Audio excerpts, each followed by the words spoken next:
Aleluia. Hoje estamos um grupo assim bem maior. A gente compartilhou um pouco ontem, ainda que rapidamente, sobre o nosso empenho de, durante esses dias aí, a gente está falando sobre fundamentos, sobre princípios, né, sobre os quais a nossa vida vai estar fundamentada, apoiada. Que a nossa intenção não é tratar de regras, não é tratar de formas, mas é tratar de fundamento, de princípios, sobre onde a gente realmente sustenta a nossa relação com Deus, a nossa relação com as pessoas, a nossa relação conosco mesmo. Amém? E porque a palavra de Deus diz que esse é o princípio da sabedoria. O homem sábio não é só aquele que empreende, não é só aquele que fica lá preocupado em como evitar problemas. Muitas vezes, por mais que você se preocupa, os problemas vão vir mesmo de qualquer forma. Então, nós precisamos saber como é que nós estamos fundamentados e alicerçados, tanto para empreender algo que permaneça, quando vierem os problemas. Quando vierem as dificuldades, aquilo que foi edificado vai permanecer.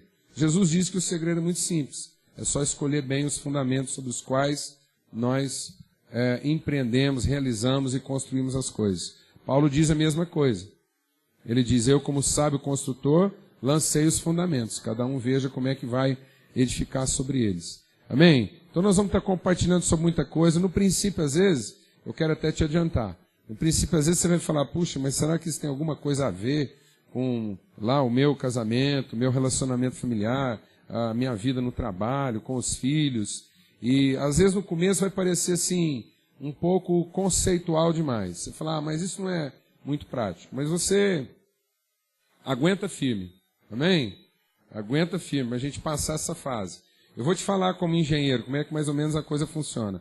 Às vezes um casal chega lá pra gente, né, quando eu trabalhava com engenharia, e eles querem construir uma casa. E eles vêm lá com determinado montante em dinheiro, que eles levaram muitos anos, né, e preparando, e juntando aquilo, falar, agora nós temos dinheiro para construir, e vai ser bom. E eles chegam, falam do projeto, a gente discute o projeto. Aí quando a gente vai falar de orçamento, eu tinha, né, hoje eu não trabalho com isso mais, mas eu falava com eles. Falava, só que é o seguinte, mais ou menos aí 25%, talvez até mais, dependendo do tipo de construção que a gente ia fazer, falava, mais ou menos uns 25%, talvez até mais, desse dinheiro que você ajuntou aí, que custou tanto para reunir, nós vamos enterrar ele. Ele vai sumir no chão.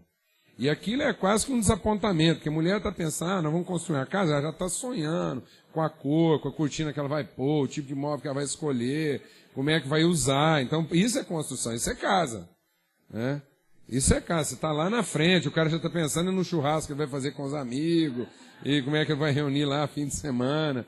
Aí você dá essa péssima notícia, fala, nós vamos enterrar. E é o seguinte, esse que gastou aí, se você resolver parar aí, vai ficar enterrado, esse não recupera mais não. Mas em compensação fica lá, qualquer momento que você pretender retomar, está lá. É a parte mais segura do investimento que a gente fez. Porque está lá como fundamento, como base. E se você mesmo quiser continuar, até outra pessoa, depois de você, pode aproveitar aquilo e continuar dali para frente. Então a gente vê a importância mesmo dos fundamentos. É verdade. E às vezes as pessoas não querem isso. Quando você vai numa obra que está na fase das fundações, você quer desanimar. Você quer desanimar. Primeiro que não parece que a coisa vai ficar tão grande e bonita quanto você imaginava. Aquilo é só buraco, é lama, é gente suja, é uma confusão danada. Época de fundação, às vezes é melhor nem ficar visitando muito, é até perigoso, é buraco no chão, alguém cair, desaparecer, né? Mas é uma fase pela qual nós temos que passar. Porque quanto melhores forem os fundamentos, mais seguro, mais duradouro, mais permanente vai ser aquilo que a gente coloca sobre eles. Amém? Aleluia. Então, no começo, você vai parecer que nós estamos só furando buraco aqui, nós só estamos levantando terra, e nós só estamos virando lama. E você fala, mas aonde é que isso vai parar? Em nome de Jesus, o que é isso? Eu pensei que eu vim aqui para falar de coisa assim, de relacionamento, e nós vamos falar também sobre isso, tá? E aí você faça perguntas, porque como eu falei, se não der tempo da gente chegar lá no telhado, não tem problema, se parar nas fundações, o resto eu tenho certeza que vocês vão saber continuar em casa, tá bom? Aleluia. Vamos ter uma palavra de oração. Ó Deus de graça, Senhor de bondade, realmente nós suplicamos, ó Pai, que o Teu Espírito penetre profundamente o nosso coração, até poder arrancar, ó Deus, qualquer raiz contaminada, aquela coisa que está mais profunda lá na nossa vida e que precisa ser arrancada. Ó Deus, e guia-nos pelo caminho da verdade, pelo caminho eterno. A Tua palavra diz que quando as raízes são santas, todos os ramos o são. Muitas vezes, ó Pai, nós estamos querendo resultados na nossa vida, mas não queremos nos submeter aos processos do Senhor. Então que essas horas que vamos passar juntos aqui, sejam horas, ó Pai, em que os processos do Senhor sejam verdadeiramente consolidados na nossa vida. No nome de Cristo Jesus, ó Pai. No nome de Cristo Jesus. Amém. Graças a Deus. Eu vou só mostrar aqui uma... Não é a melhor,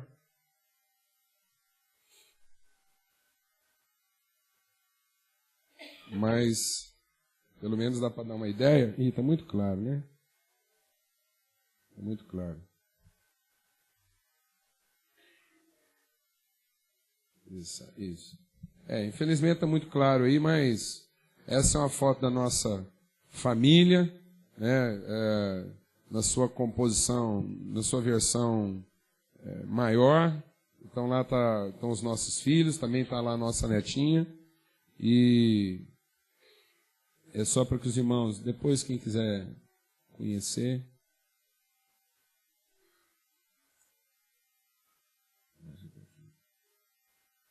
Bom, amém.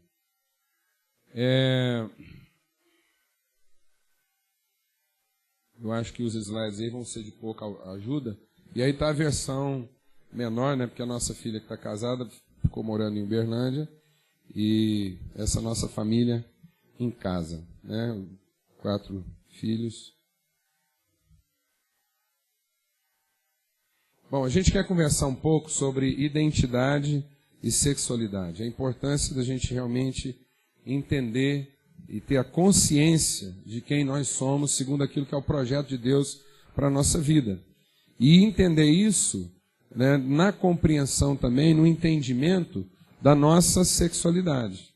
E ver a importância disso. Muitas vezes a gente pensa que a sexualidade é uma parte da nossa vida, é uma área da nossa vida. E como nós vamos compartilhar aqui, nós vamos ver que não é. E que, por incrível que pareça para muita gente, porque isso é uma ideia assim, que as pessoas geralmente não querem associar à sua espiritualidade, nós vamos ver que sexualidade e espiritualidade estão intimamente ligadas e não podem nem ser separadas. E também nós vamos ver que está na nossa sexualidade um instrumento disponibilizado por Deus na nossa vida, de modo que nós possamos cumprir aquilo que é o propósito dele, expressar de maneira assim autêntica, genuína, aquilo que é a vocação de Deus para a nossa vida. Então nós queremos compartilhar sobre isso, né? Sobre identidade. Qual é a nossa identidade de fato em Deus? Qual é a vocação? A palavra de Deus diz que uma árvore só dá fruto segundo a sua espécie. Muitas pessoas hoje têm vivido vidas infrutíferas ou não estão usufruindo, não estão desfrutando de fato aquilo que é o propósito de Deus para suas vidas, porque não conseguiram ainda discernir da sua identidade. Muitas vezes as nossas crises não são crises de capacidade. A nossa crise, às vezes mais fundamental, mais grave, é uma crise de identidade. Nós ainda não temos consciência de fato de quem nós somos, de qual é o propósito de Deus para a nossa vida.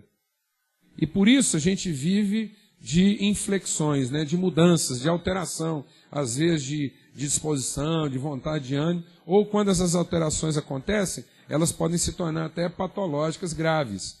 Então, às vezes não é um problema você enfrentar alguma flutuação, mas o problema é quando essa flutuação te deixa lá num ponto de depressão, de crise ou de confusão. É muito importante a gente entender essa questão da identidade. Na verdade, quando o diabo vem tentar Jesus, ele não vem tentar Jesus quanto à sua capacidade, não vem tentar quanto ao seu ministério propriamente dito. Se nós olharmos para a palavra de Deus, nós vamos ver que todo o esforço de Satanás, todo o empenho, ele reuniu todas as suas forças, né? Tudo aquilo que ele podia tentar de mais poderoso, ele tentou em Jesus. Ele não guardou para nós, ele já usou lá em Jesus. E naquilo que Jesus foi tentado, a palavra de Deus diz que em todas as coisas, ele fez e venceu para nos auxiliar nas nossas tentações, para que nós tenhamos vitória também. E você vê que quando o diabo vem tentar Jesus, ele vem tentá-lo na sua identidade. Jesus não foi tentado a transformar a pedra em pão. Jesus não foi tentado, né, a saltar lá da torre do pináculo do templo. A tentação não foi essa. A tentação não foi na área da sua capacidade. A tentação não foi transforma pedra em pão. A tentação foi, se tu és o Filho de Deus, transforma pedra em pão. Então a tentação era usar da minha capacidade, da minha expertise, da minha competência, para provar quem eu sou. Então a tentativa de gerar uma crise, era uma tentativa de gerar uma crise onde? Na identidade. Será que você é quem de fato você pensa que é? E essa é muitas vezes a crise das pessoas. Então muitas vezes o diabo nos agride na área dos resultados, na área das nossas competências, para criar uma confusão na área da nossa identidade. Porque é na consciência da nossa identidade que nós vamos lá nos relacionar com Deus, conosco e com as pessoas. Então a gente tem se concentrado muito nisso, em compartilhar, em trabalhar essa questão. Para vocês terem uma ideia, no nosso ministério nós passamos cerca de 10 anos compartilhando só sobre a identidade de Deus, sobre a nossa identidade. Se você fosse frequentar lá a nossa igreja, durante 10 anos você podia saber mais ou menos o que ia ser ensinado todas as semanas. Quando eu fiz seminário, né, depois da faculdade, quando eu fiz seminário, eu saí do seminário pensando que o bom pregador é aquele que prega uma mensagem nova todo fim de semana, né? Então eu tinha que estar sempre preparando um sermão novo. Aí eu percebi que ninguém aprendia era nada desse jeito, porque cada dia era um conceito, era uma coisa, e a gente ficava com um universo de coisas na cabeça, mas não tinha nada de fato consistente. Então nós passamos a fazer aquilo que a palavra de Deus manda, que é meditar na palavra de Deus. E meditar é pensar, avaliar, arrazoar sobre a mesma coisa várias vezes, até que aquilo de fato seja consolidado, aquilo de fato se fundamente e seja consistente na nossa vida. Então isso para nós é muito importante. E não que a gente acha que já tem entendido tudo sobre isso. O que eu quero compartilhar com você faz parte do nosso próprio aprendizado. É o meu esforço diário. Algumas coisas aqui eu estou lá empenhando e buscando para realmente ter o meu entendimento transformado a respeito dessas coisas. Então, você esteja totalmente à vontade para perguntar, para interromper, e nada vai ser absolutamente absurdo. Você fica à vontade para perguntar. Então nós queremos conhecer e desenvolver a nossa identidade sexual sem preconceitos. A palavra de Deus diz que nós vamos conhecer qual é a vontade de Deus para a nossa vida na medida em que vamos sendo transformados pela renovação do nosso entendimento. Se eu quiser conhecer qual é a vontade de Deus para a minha vida, eu tenho que ser transformado, eu tenho que ser renovado pela mudança, né, pela transformação do meu entendimento. Isso significa apresentar diante de Deus a nossa vida, aquilo que eram os nossos conceitos anteriores, apresentar isso como sacrifício, para que Deus forme em nós um conceito à luz da sua palavra. Veja, esse é o desafio de Deus conosco. Lá em Isaías, Deus diz assim: eu estou sempre ensinando para vocês a verdade, e vocês transformam conceitos em preceitos. Aquilo que deveria ser um fundamento, aquilo que deveria ser um princípio de vida, nós logo transformamos em regra de comportamento. E queremos aplicar isso para os outros. Presta atenção, porque tudo que nós vamos compartilhar aqui não vai ser aplicado só à sua vida conjugal. Você vai perceber que isso vai afetar a sua vida na sua perspectiva empresarial, de trabalho, a sua relação com seus filhos, com as pessoas. Por quê? Porque são conceitos, são fundamentos. E muitas vezes nós segmentamos isso, a gente separa essas coisas, e aí você pode pensar que não, mas muitas vezes você está ensinando os seus filhos a como se comportar de uma determinada maneira. E não é entender os valores que vão no futuro determinar o seu comportamento em qualquer situação. Então, às vezes, a gente ensina preceitos para os nossos filhos, eles aprendem a se comportar dentro daquele determinado contexto de vida, e quando eles mudam de ambiente, eles já não sabem mais o que fazer. Eles ficam confusos. Porque mudam as condições em torno deles, aí eles aprenderam preceitos. Eles não aprenderam o quê? Conceitos, fundamentos, valores. né? Um dos preceitos que nós temos é certo e errado. Né? Certo e errado. E não tem certo e errado na Bíblia. Né? Só as últimas versões agora, na tentativa de ter uma linguagem mais contemporânea, contextualizada, que você pode encontrar expressões como certo e errado. Mas Deus não trabalha no âmbito do que é certo ou do que é errado, porque isso é totalmente relativo. Eu morei num país em que era errado dirigir do lado direito. E lá ainda fica mais confuso, porque lá a mesma palavra para certo é direito. Então, literalmente dizendo, eu morei num país onde era errado dirigir do lado certo. Porque lá eles usam right para direito e para certo. Então eu falava para os ingleses, eu falava, mas vocês mesmos falam que não pode dirigir do lado certo. Né? Então, qual é o certo?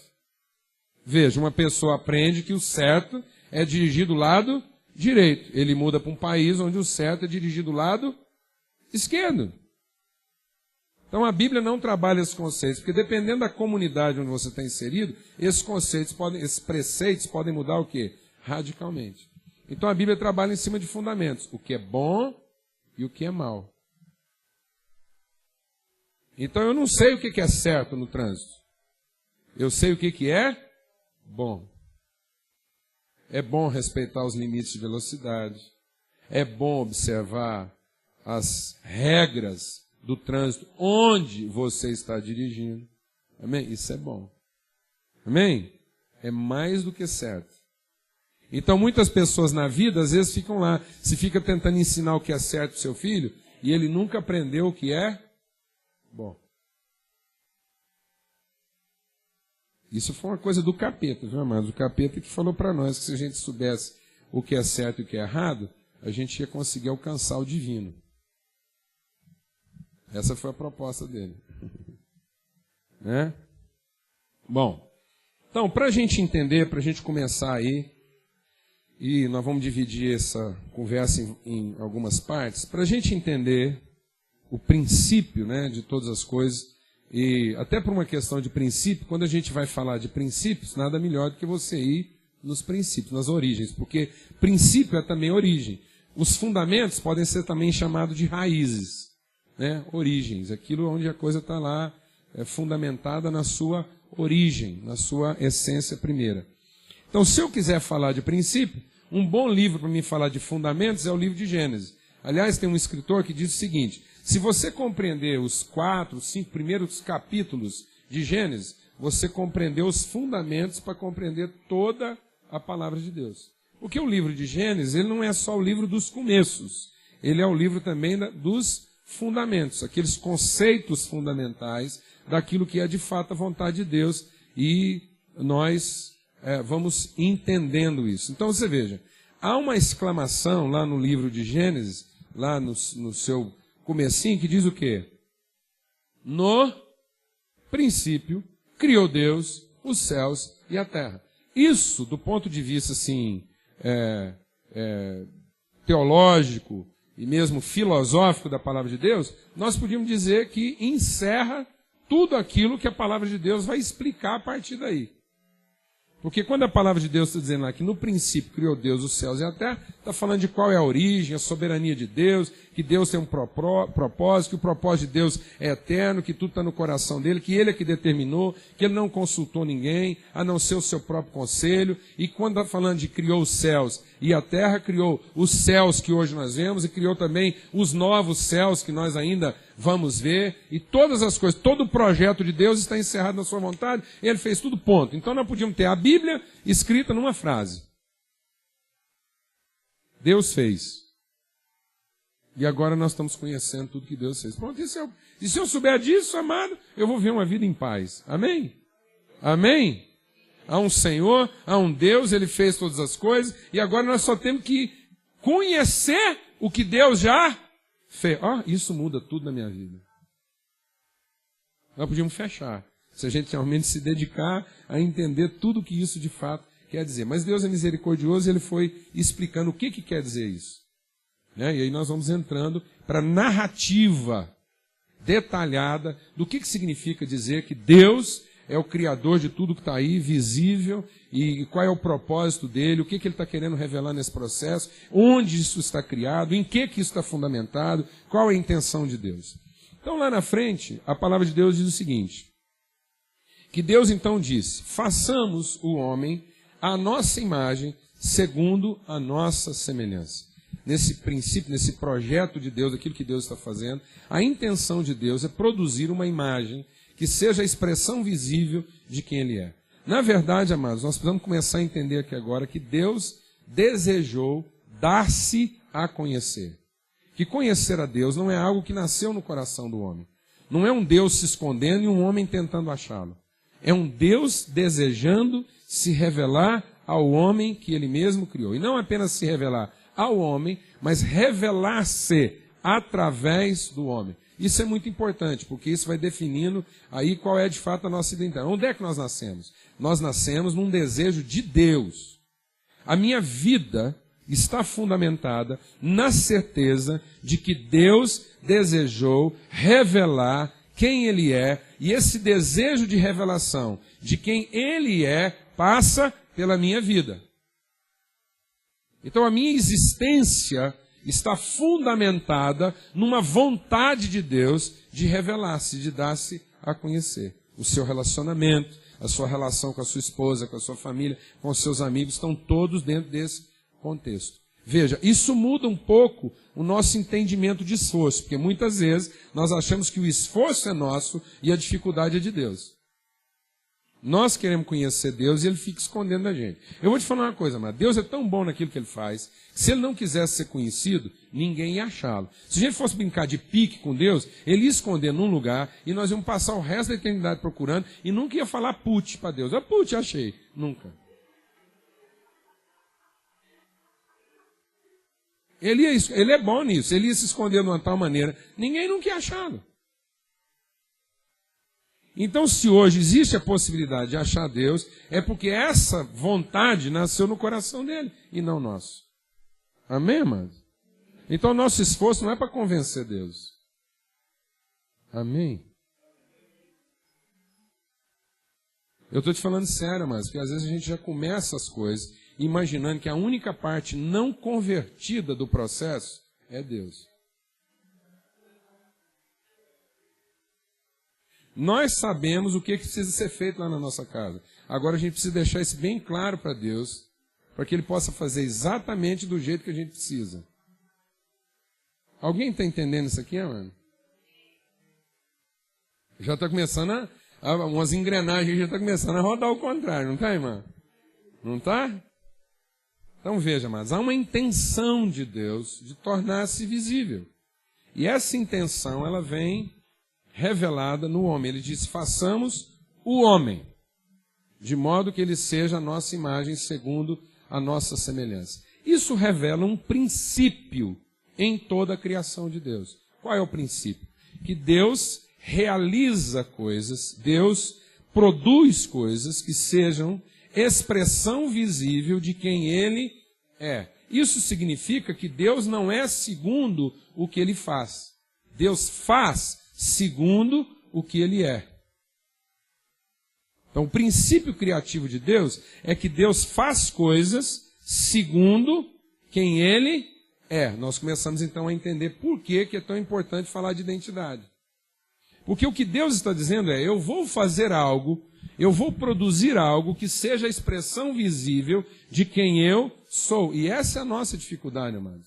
Nós pensamos exatamente ao contrário. Desde o pecado, e o pecado reside exatamente nessa forma oposta de pensar e ver a vida, nós começamos a achar que vamos ser o resultado daquilo que nós fazemos. Se eu me comportar de uma determinada maneira, eu vou ser feliz. Não é verdade? Se eu fizer isso e aquilo, então eu vou conseguir ter um casamento bem-sucedido. Não é assim, amado. diante da convicção, da consciência do que é um casamento bem-sucedido, eu vou me comportar. Diante do que é a consciência de ser feliz, eu vou me comportar. Então eu vou fazer segundo um homem feliz faz. Então eu não vou fazer para ser feliz. Eu vou fazer segundo o que um homem bem-aventurado faz. Para que no que eu fizer se torne conhecido o homem que eu sou. Amém? Sabe por que muitas vezes nós não conseguimos ajudar uns aos outros? Porque nós somos gente mal resolvida tentando resolver os outros. Então nós queremos resolver os outros a partir das nossas carências. Na verdade, nós não queremos gente transformada. Nós queremos gente melhorada para nós. Eu quero alguém melhor para que eu possa ser feliz. Então eu tenho um esforço de mudar os outros para que essa pessoa mudada me torne feliz. Então todo projeto que eu tenho para essa pessoa é a partir de uma pessoa infeliz. Esse projeto não pode ser bom. Alguém está entendendo isso aqui ou não? Se eu só vou ser feliz a partir da mudança dessa mulher, então, Amanda, eu vou te contar, a proposta que eu tenho para ela não é boa. Porque não é uma proposta gerada nas minhas convicções, mas é uma proposta gerada nas minhas carências, nas minhas incertezas. Tá certo? Então veja, com Deus não funciona assim. O princípio criativo de Deus é exatamente o oposto disso. Deus faz segundo o que Ele é. Então veja, vai começar a mudar uma coisa aqui no nosso entendimento. Deus está dizendo assim, façamos o homem uma imagem segundo a nossa semelhança. Tá certo? Então, isso está lá em Gênesis 1. Geralmente eu não costumo citar o versículo, viu, amado? Só o capítulo. Porque esse negócio de citar versículo já é o extremo da comodidade. Né? Não? Hã? Porque eu quero chegar ao dia da gente falar igual na Bíblia mesmo. Porque lá na Bíblia fala assim, acaso nunca lestes no profeta Isaías? Aí, rapaz, o cara tinha que conhecer o livro para saber se aquilo que estava sendo falado era verdade ou não. Hoje a gente fica dando capítulo, versículo, então isso é o extremo da comodidade. Eu já estou facilitando, você só tem que ler o capítulo para achar se o versículo está realmente lá, tá bom? Então nós estamos lendo aqui em Gênesis 1, está por volta do versículo 26, 27, e diz lá o quê? E disse Deus, façamos o homem a nossa imagem conforme a nossa semelhança. E assim Deus fez. Ele criou o homem, a sua imagem, conforme a sua semelhança. Macho e fêmea os criou. Então veja, de acordo com o que está relatado aí, o que vem primeiro? A imagem ou a semelhança? Deus diz, façamos o homem a imagem segundo, conforme a nossa semelhança. O que vem primeiro, a imagem ou a semelhança? É só prestar atenção, amados. Durante um bom tempo aqui a gente também vai falar de português, gramática, né? Química, física. É simples. Se a imagem é segundo a semelhança, ela não pode ser primeiro, porque ela é segundo. Então a imagem é segundo a semelhança. Isso é um princípio na nossa vida. O princípio na nossa vida é que a identidade é que produz a imagem. Não é a imagem que determina a identidade. Amém, amados? Amém, meu irmão? Então não é aquilo que nós vemos que determina quem nós somos. Mas é aquilo que somos que determina a imagem do que nós produzimos. Amém? Amém? Isso faz toda a diferença. Amém? Por isso a palavra de Deus diz que nós somos geração eleita, sacerdócio real, nação santa, povo adquirido, a fim de quê? A fim de que nós possamos manifestar essa semelhança, essa natureza divina. Então Deus nos chamou para que nós pudéssemos ser o povo que manifesta de maneira visível as virtudes, a natureza invisível de Deus.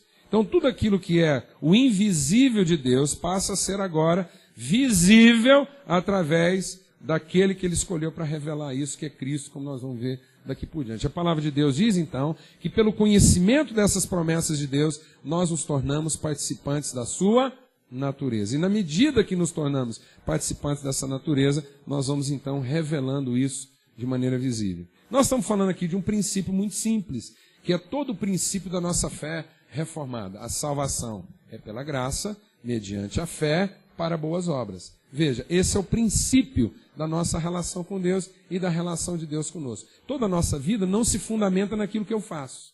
Toda a nossa vida se fundamenta naquilo que Deus faz.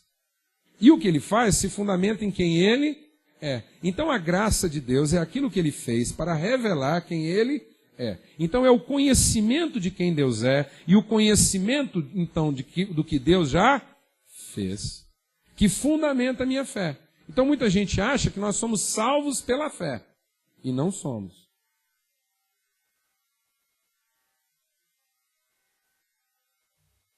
Porque não é isso que a Bíblia está dizendo. A Bíblia está dizendo, e pode, ver como é que parece, mas não é. Nós somos salvos pela graça, mediante a fé. Então eu não sou salvo pela fé. Porque quando eu penso que eu sou salvo pela fé, eu estou eliminando o fundamento divino da minha salvação. E eu passo a ser salvo pelo que eu faço? Não, amados. Eu sou salvo pelo que Deus fez. Então a fé nada mais é do que o conhecimento de quem Deus é e do que Deus já fez.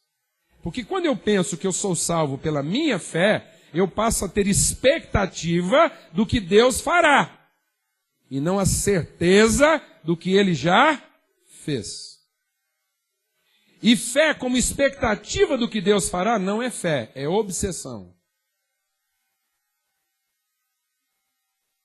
Então tem muita gente que está obcecado pela expectativa do que Deus fará. Mas ele não tem o conhecimento do que Deus já fez. A fé produz paz, a obsessão produz ansiedade.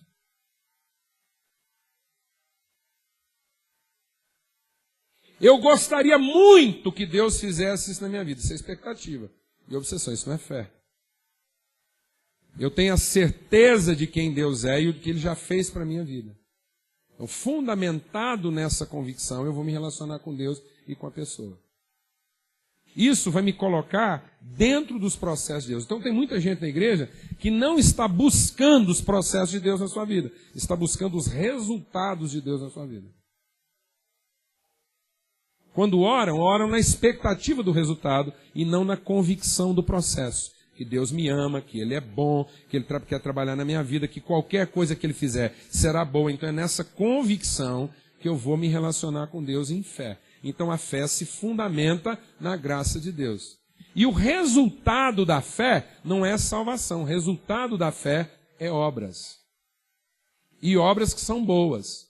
Porque não são obras para tentar ser alguma coisa. São obras para revelar quem já somos em Deus e quem Deus é na nossa vida. Então não são obras com a intenção de conquistar alguma coisa. São obras com a boa intenção de revelar o que já foi concedido.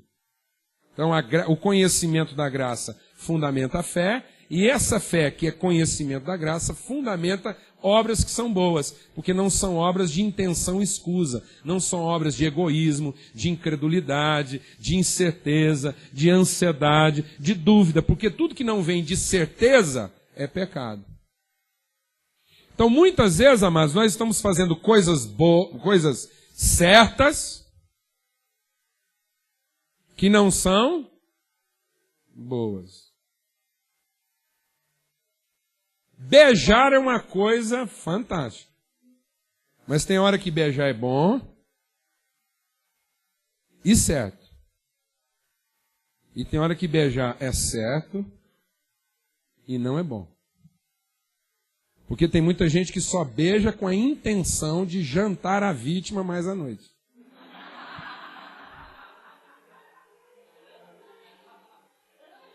Então beijar vai ser sempre certo.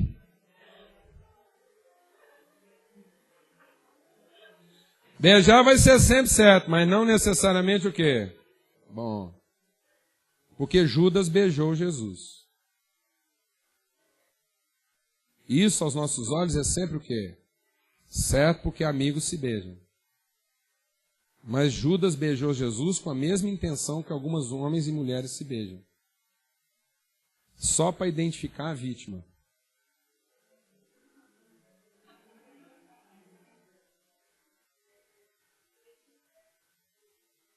É verdade, amado. Eu estou só marcando a vítima para conseguir reconhecer ela mais tarde. Foi o que Judas fez. E beijar é sempre certo.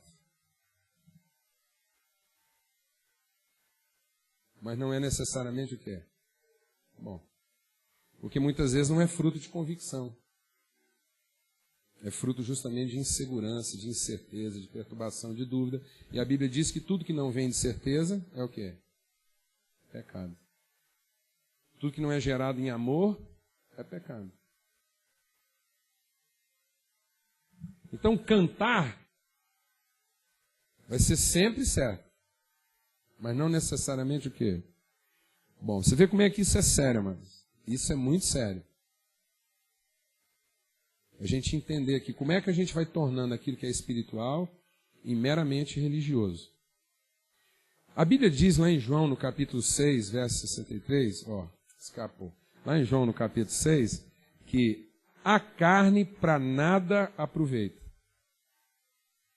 O Espírito é que vivifica. Amém? Então presta atenção. Muita gente está preocupada. Meu filho está frequentando uma boate, meu filho está frequentando um barzinho. Eu queria tanto ver meu filho frequentando a igreja. Não é? Então a gente pensa que na igreja ele está mais protegido que se ele estivesse numa boate. Eu não estou aqui fazendo apologia da boate, mas presta atenção numa coisa. A Bíblia diz que tudo que é produzido da carne é carne. E só vai gerar corrupção. Porque da carne nada se aproveita. Então eu vou te dizer uma coisa. Se alguém se presta a cantar louvores a Deus, a pregar a palavra, o evangelho, mas ele está produzindo isso na sua carne, isso tem um poder de corrupção tanto ou maior do que a pior das prostitutas. Porque é carne. Alguém que se presta a pregar, ou a cantar, ou fazer qualquer serviço religioso, gerando isso na sua própria carne, ele vai corromper numa gravidade, numa profundidade muito maior do que a pior das prostitutas. Porque uma pessoa que procura uma prostituta sabe exatamente o que está procurando. E ele não vai ser desapontado. Um cara que procura uma prostituta, o desapontamento dele é para bem, é só se a prostituta não quiser ter relação com ele, aí ele vai ficar desapontado, porque não foi para isso. Essa prostituta chamar ele para orar. Já pensou, o cara vai num prostíbulo, aí chega lá e ela fala assim, a gente podia ter uma devocional agora, você chegou justamente na hora que eu ia ler a Bíblia, meditar, a gente tem um momento de oração, o cara vai ficar desapontado.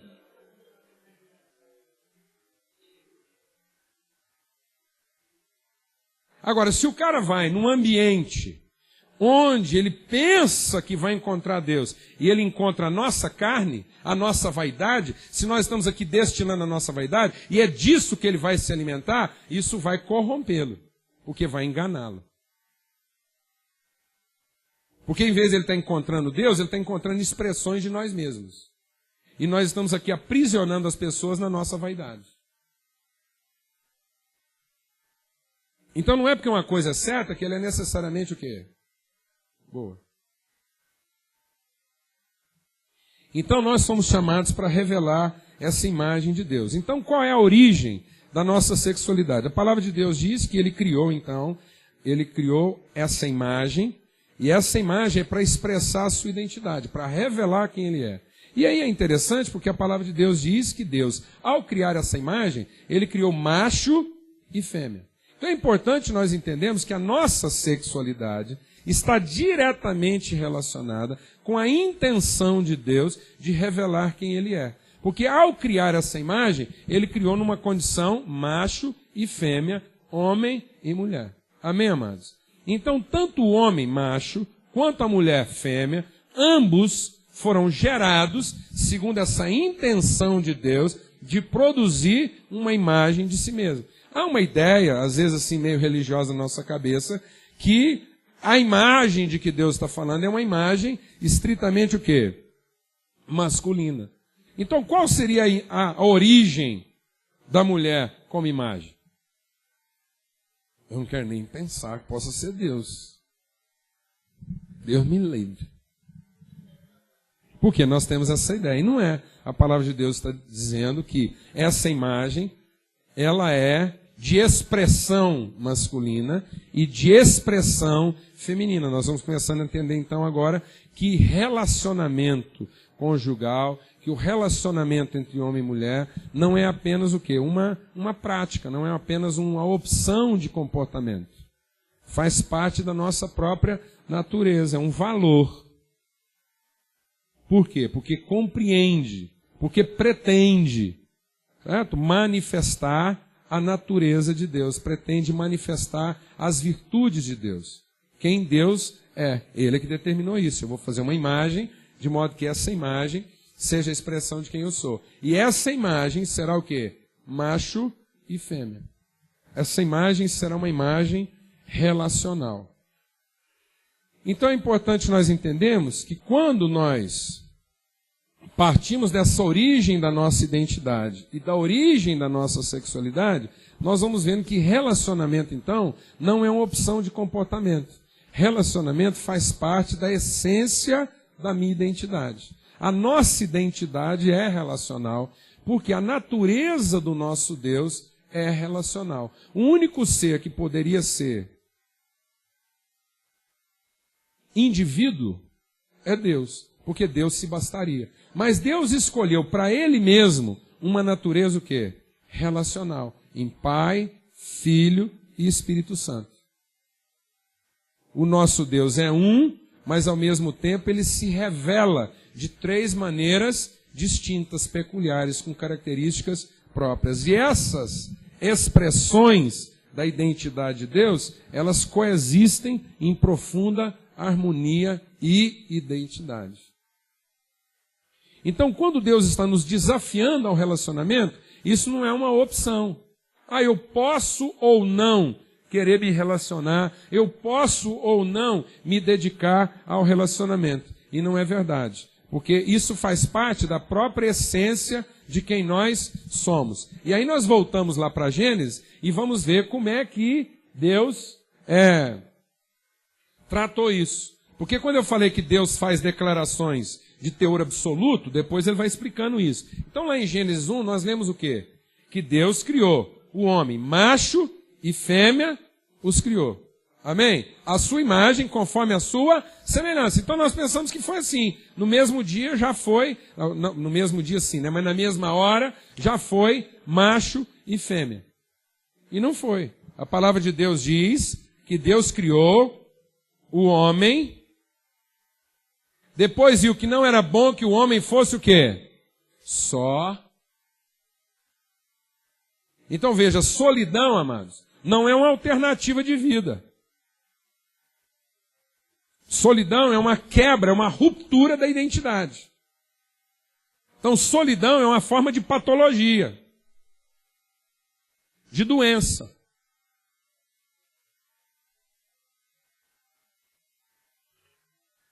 Então veja, porque Deus está dizendo que essa é, na verdade, a origem de todas as patologias, porque ela é anterior ao próprio pecado.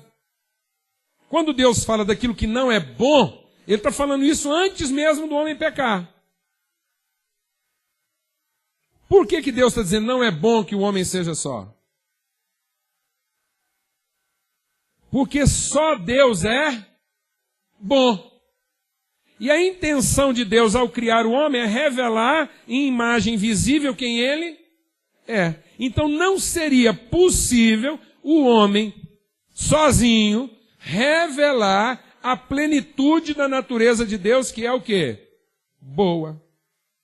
Então Deus, ao fazer essa avaliação, e Deus não está fazendo essa avaliação porque Ele não sabia disso. Ele está fazendo essa avaliação de forma a nos ensinar a respeito da nossa natureza, porque Deus já podia ter feito tudo isso instantâneo. Mas ao fazer isso de maneira desdobrada, é para que nós possamos entender a pedagogia de Deus. O que Deus está querendo comunicar na nossa vida? Na forma de ensinamento. Então ele está falando para você, ó, não é bom que o homem seja o quê? Só. E ele não está falando nem de pecado, ele está falando de corrupção da nossa natureza, da nossa identidade. Porque a intenção de Deus na nossa identidade é revelar o quê? A sua própria natureza e identidade. Ele faz isso em homem e mulher. E ele diz lá então que não é bom que o homem seja só. Veja como isso é interessante, porque a palavra de Deus diz lá em Gênesis, no capítulo 5, ele diz assim, que Deus criou o homem, macho e fêmea os criou. E Deus, presta atenção que isso aqui agora é uma parte muito importante. E Deus os chamou de Adão. Então veja, o nome próprio da mulher só acontece depois do pecado.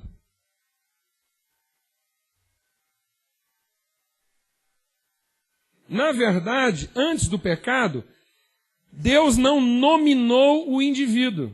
Deus nominou a pessoa. Porque a pessoa que revela a natureza de Deus não é o indivíduo, mas é o indivíduo na sua relação. Então o que manifesta a glória de Deus não é a minha individualidade, mas é a minha personalidade experimentada e vivida de forma o quê? Relacional. Isso quer dizer que ninguém individualmente manifesta a glória de Deus. A não ser que ele dedique a sua individualidade no desenvolvimento do quê? Da pessoa, da relação. Então, é aí que nós precisamos fazer uma diferença importante para nós aqui, agora de manhã.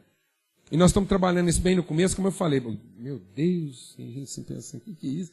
Que buraqueira é essa? Mas fica firme, irmão, amém? Não desanima, não. Então, veja. É importante a gente entender que um conceito fundamental na nossa vida, que é o conceito de pessoa e indivíduo. Porque Deus não criou o indivíduo. A expressão da natureza de Deus não é o indivíduo, é a pessoa. E a pessoa é aquela que tem a consciência da identidade numa natureza relacional. O pecado aconteceu exatamente quando o homem pensou que podia ser bom ser só. O pecado aconteceu exatamente quando a pessoa humana passou a pensar de maneira o quê? Individual. A expressão do individualismo produziu o quê? O pecado. Porque o pecado é exatamente quando eu deixo de ter a consciência de pessoa para ter consciência de quê? De indivíduo. Só de mim mesmo.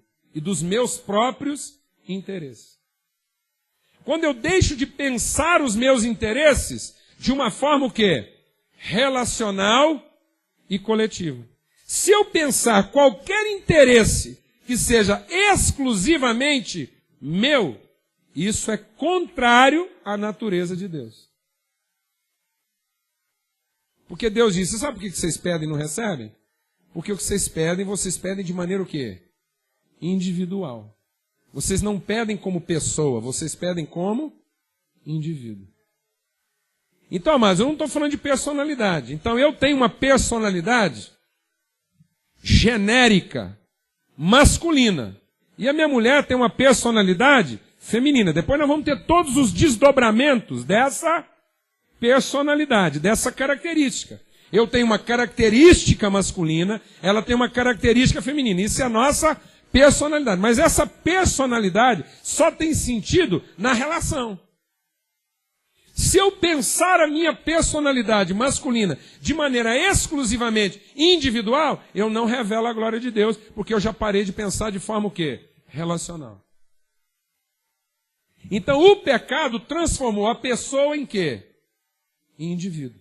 Porque a glória de Deus não está revelada no indivíduo. A glória de Deus está revelada em quem? Na pessoa. Então o indivíduo, ele pode manifestar o poder de Deus.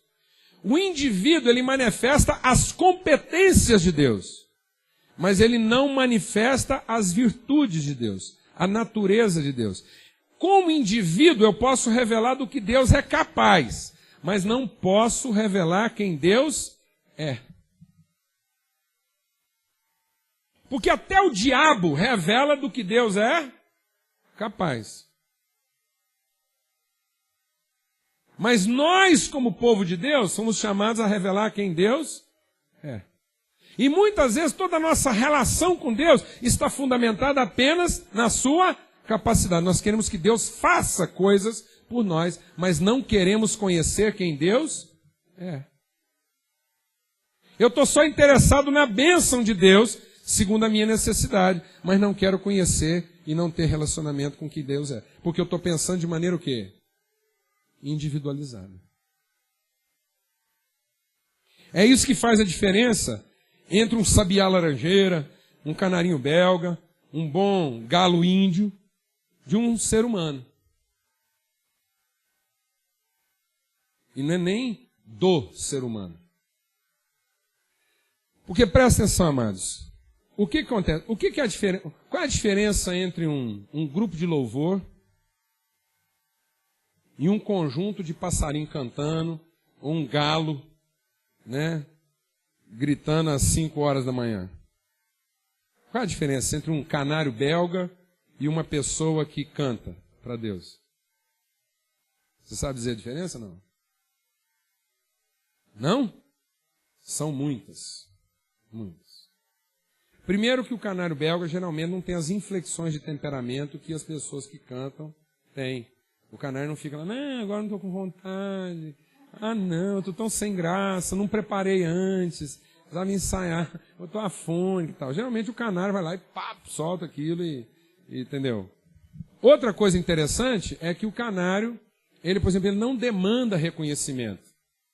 Ele não tem que ser aplaudido no final, todo mundo parar para prestar atenção, e ele, muito obrigado, amanhã estarei de volta. Então ele não demanda esse tipo de restituição. Ele vai lá e faz isso, né? Geralmente a gente demanda isso. Então, é a diferença entre um galo e um pregador. Então o galo vai lá, faz o que tem que fazer, aí o cara, não, assim, todo mundo ficar em silêncio, eu não falo.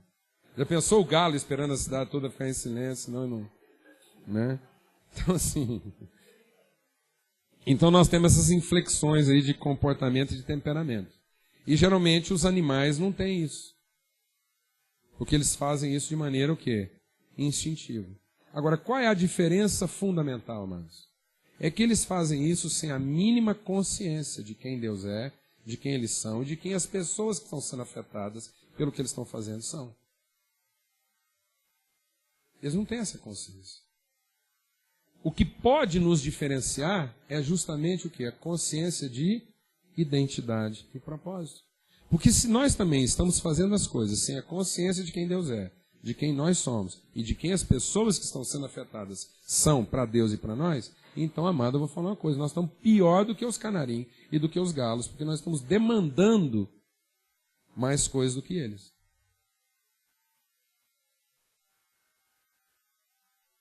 Então, quando você tem uma relação íntima lá com a sua mulher, se você não tiver a consciência de quem Deus é, se você tiver a consciência de quem você é, e de quem ela é, de como ela está sendo afetada nessa relação na qual você e ela estão inseridos aí como expressão do propósito de Deus, nós não somos nada diferente de qualquer boi, vaca, cachorro, cadela, não tem diferença.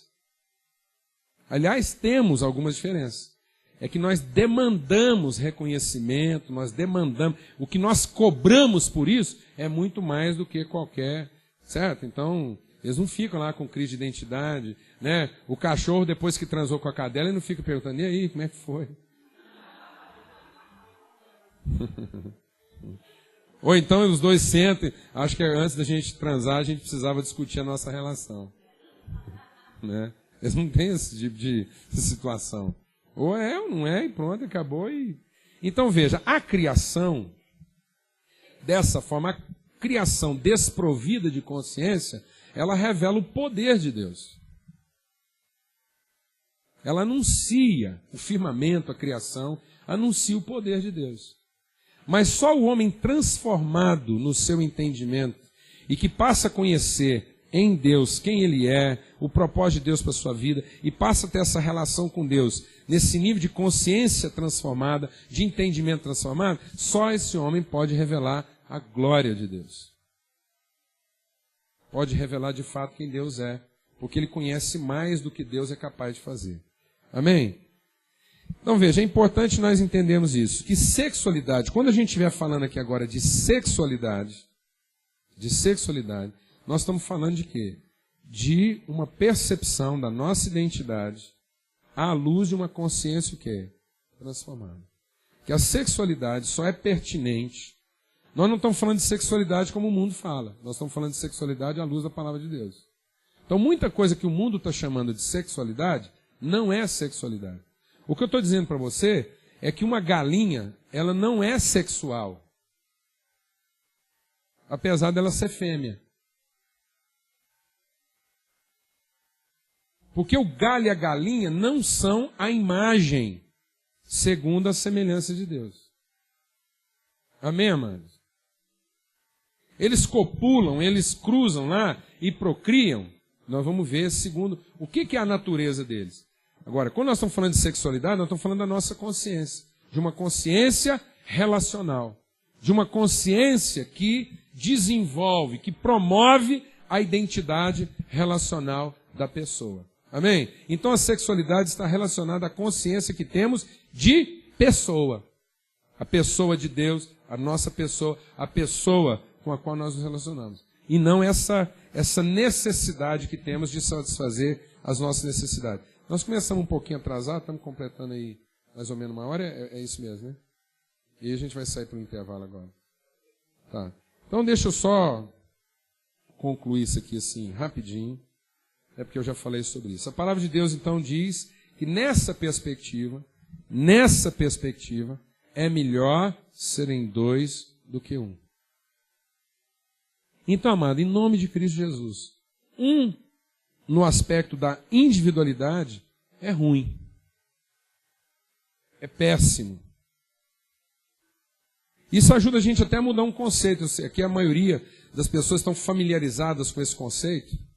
Nós começamos a falar sobre isso ontem. Nós somos casa, nós somos templo. Você vê que quando a palavra de Deus está falando de glória de Deus, ela usa figuras o quê? Relacionais. Ela usa figura de ligação. Ela usa corpo. E aí fala de membros. Então o que está reservado à nossa individualidade? O que Deus permite como individualidade? Ele diz individualmente, sabe o que nós somos individualmente? Membros uns dos outros.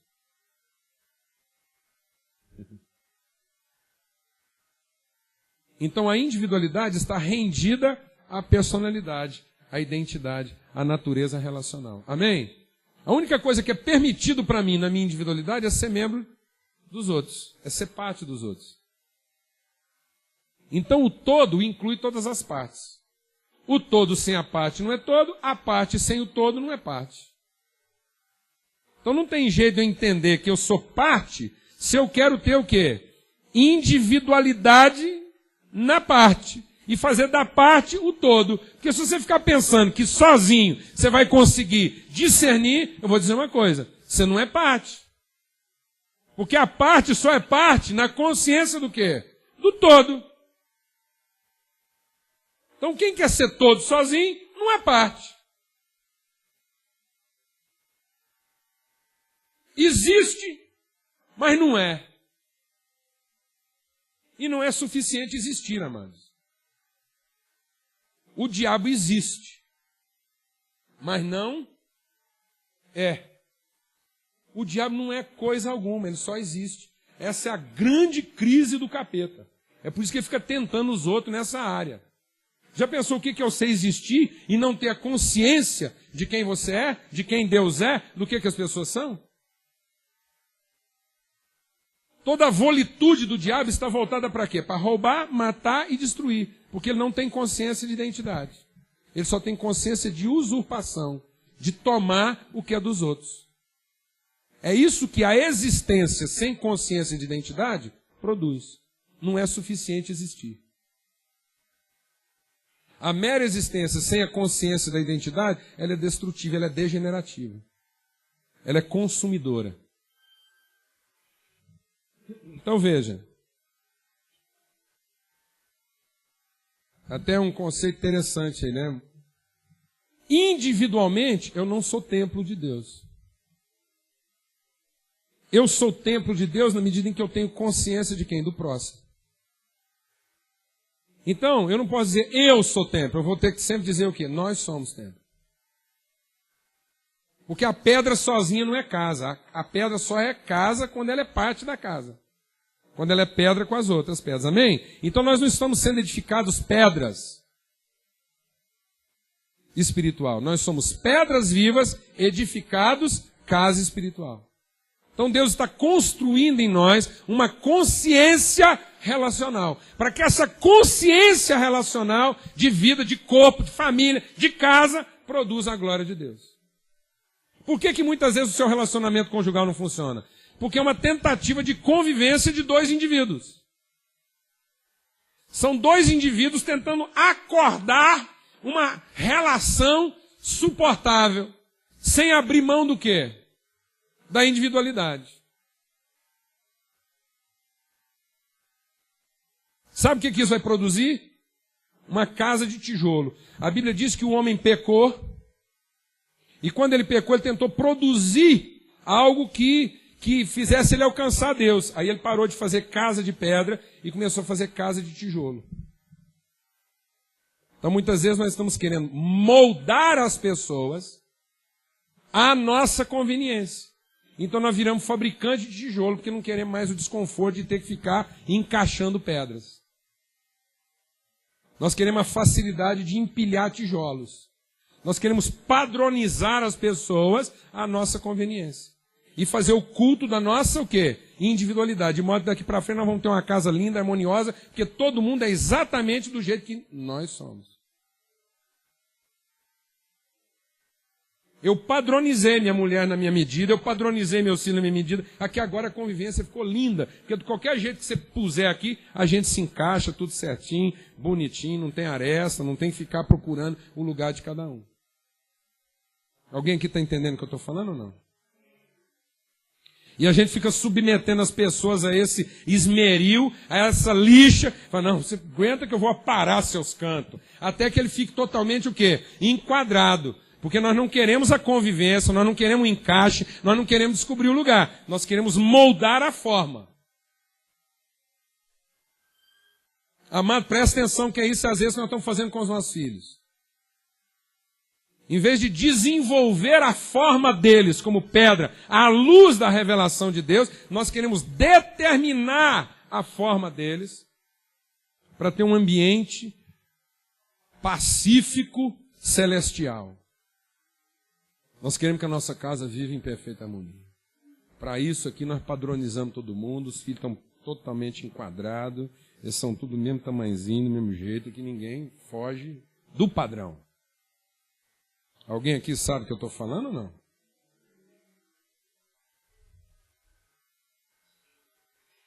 Nós achamos que a imposição da forma determina o divino.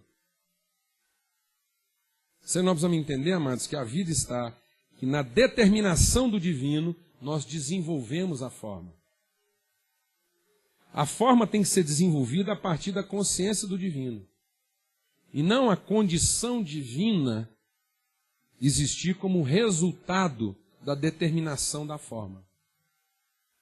Não é a determinação de uma forma que vai me garantir uma condição divina, mas é a consciência do divino que vai desenvolver a nossa forma até que o divino seja revelado na nossa relação. Amém, amado? Amém? Então é disso que nós estamos falando. Então por isso que é melhor serem dois. O pecado quebra os relacionamentos, corrompe a consciência de pessoa e celebra o prazer de ser indivíduo. Então o pecado só nasceu justamente porque essa consciência de pessoa foi quebrada e houve uma celebração do indivíduo. Né? Tanto que depois tem até um CD, quem quiser entender isso melhor, a gente vai trabalhar esse conceito lá. O que é pecado, amados? Pecado é comer primeiro e oferecer depois.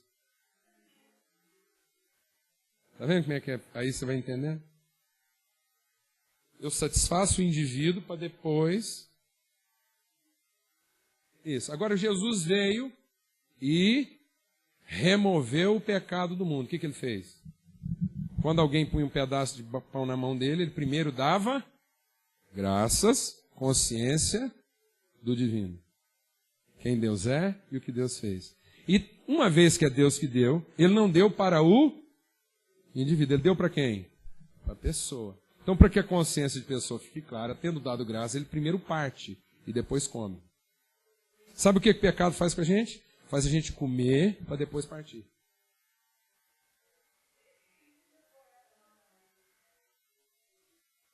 Então o pecado só foi isso. A mulher, tendo comido, deu ao homem.